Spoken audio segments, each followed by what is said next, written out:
Why do successful, capable people retire from demanding careers only to immediately rebuild them in different forms? Hi, I'm David. Welcome to the channel. Today we're talking about something I see all the time in our practice. You know, David, I thought I feel free. Instead, we actually feel busier than ever. Now, they're not going back to work, they're not consulting, but somehow they still feel like they're on the clock. I call this the phantom job phenomenon. There's a good chance you've either experienced it or you're about to. So today, let's talk about what's really happening here, why it happens, and most importantly, what you can do about it. This isn't about your calendar being too full. It's about your brain still running through the operating system from your working years. So let's get into this. Let's first of all start defining by what I mean the phantom job. The phantom job is when you've actually left your career, but your mind hasn't. You're still waking up anxious, like you're forgetting something important or you're running behind. You feel guilty when you're relaxing. You're retired on paper,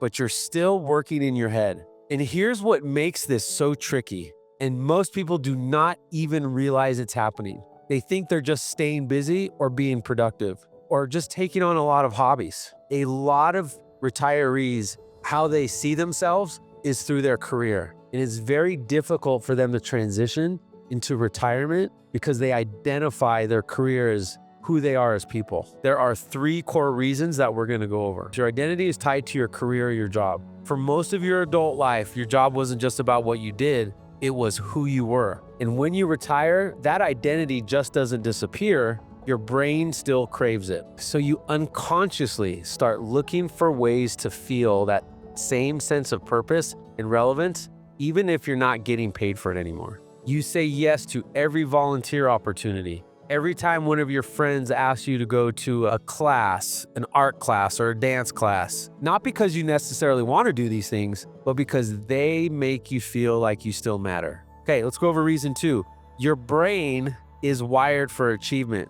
It is so difficult to be in a career for 20, 30, or 40 years to all of a sudden not have that same wiring system in your brain when you retire. You set goals, you hit them. You moved on to the next one. Every time you accomplish something, your brain releases dopamine. This created a loop. Work hard, achieve something, feel good, work hard again. Rinse, wash, repeat. But when you retire, that internal structure completely disappears. There are no more quarterly goals, no more promotions, and no more performance reviews. And your brain doesn't know what to do with that. So it starts creating artificial goals to fill the void. You need to finish the basement, organize the garage, volunteer for 3 committees, plan the family vacations, learn a new skill. Not because these things are inherently important, but because your brain is desperate for the dopamine hit of checking something off of a list. Now let's go over reason number 3. You learn how to be instead of do. For most of your career, your value was tied to doing, achieving, getting things done. You did your job, you delivered results, you solved big problems. Doing was how you contributed, but in retirement, the goal really isn't to do more, the goal is to be. And for a lot of high achievers, this is probably one of the hardest shifts of all because being doesn't come with a performance metric, a deadline, a gold star, or goal reviews. It requires you to find satisfaction in things that cannot be measured or achieved. Retirement can feel uncomfortable, aimless, stressful, or the worst of them all, even empty. But there is a huge difference between choosing to be engaged and recreating the pressure of your career because you just don't know how to stop. Ask yourself why, because you've replaced your job with a dozen other obligations and you're trying to meet all of them at the same standard you held yourself to in your career. You're not resting, you're not recharging. You're just working a different job, except now you're not getting paid for it. If you retire and immediately fill your schedule to the brim, you didn't actually retire. You just change your job title to volunteer coordinator, chief family officer, or VP of getting everything else done. But if you're still operating under the phantom job mindset, you're not experiencing any of that. You're too busy checking off boxes to actually enjoy your life. Here's the deepest cost. When you stay in constant motion, you never have to confront the deeper questions of retirement. Questions like, who am I without my job title? What do I actually want to do with my time? What brings me joy, not just productivity? And here's what I think is the biggest question of them all. And I think if you can answer this, it gives you the most clarity, peace of mind, and confidence. What is your purpose? And if you can find the answer to that, your last 20 or 30 years will be the most meaningful, the most productive, and give you the most sense of who you are as a person that you've ever had in your life. Now, I know some of these are uncomfortable questions,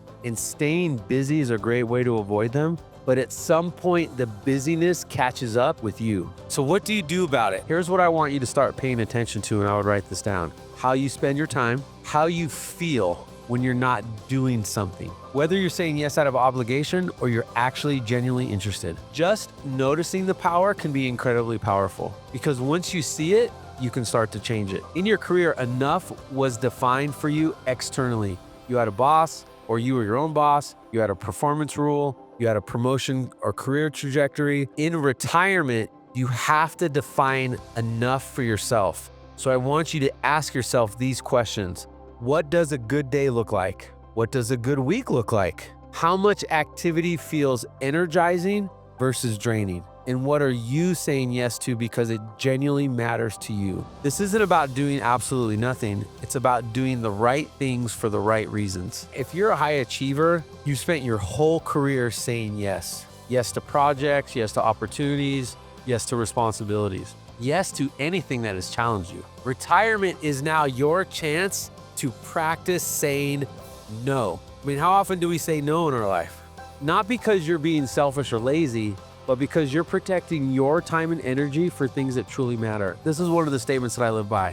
When you say no, you're actually saying yes to things that'll make you the best, happiest, most fulfilled version of yourself, so you can actually be a better version of yourself for those that love and still depend on you. You have the power to choose. And choosing means sometimes saying no, especially when it feels uncomfortable. For most of your career, productivity meant checking off tasks, hitting deadlines, delivering results, and achieving goals. In retirement, productivity might mean having a great conversation with your spouse, just going on a long walk for an hour and connecting with your spouse at a much deeper level than you've ever had. The grind culture is overrated. I want to be more along with the rest culture, letting your body recharge so again, you can be the best version of yourself.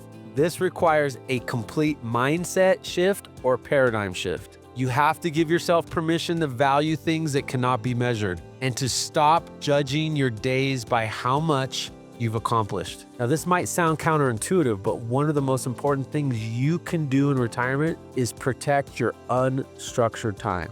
Time where you don't have a plan. Time where you can just see what emerges. And for people who've spent decades in structured environments, this can feel extremely uncomfortable at first. But I'm telling you, this is absolutely essential, because that's where creativity, rest, and genuine joy often live, in spaces when you're not trying to accomplish anything. It's an old way of saying, go with the flow. Here's the reality. Most people plan for the financial side of the retirement. They save, they invest, they build a portfolio, they diversify. But very few people plan for the psychological side of retirement. And that's often where the real challenges are. If you're struggling with the phantom job syndrome, it can help to work with someone, a team, a financial planning firm who understands the emotional and behavioral side of this transition. Not just the numbers, but the identity shift, the purpose gap, and the mental adjustment that comes with leaving a career. We help families, individuals, business owners think through these questions. Not just can you afford to retire, but what will retirement actually look like for you?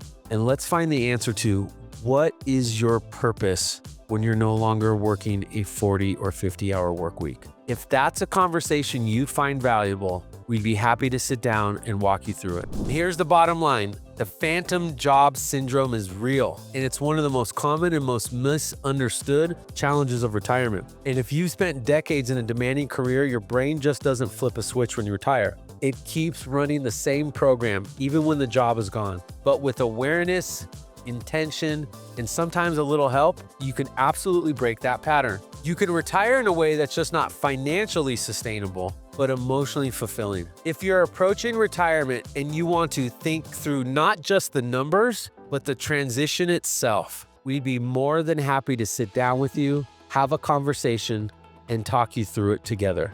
You can schedule a time just to have a conversation with us below using the link in the description. Thanks for watching. I'll see you at the next one. If you're curious about how we help people protect what matters most in their retirement, and you just want to see how our process works for you, give us a call or visit our website at www.bamadvisorygroup.com. You can schedule a 15-minute, no cost, no obligation, no pressure phone call with one of our advisors to get all of your questions answered, to understand your options, and for us to be able to provide you with more information and clarity. And if you're enjoying the show, don't forget to like and subscribe. Thanks again for watching. We'll see you all real soon.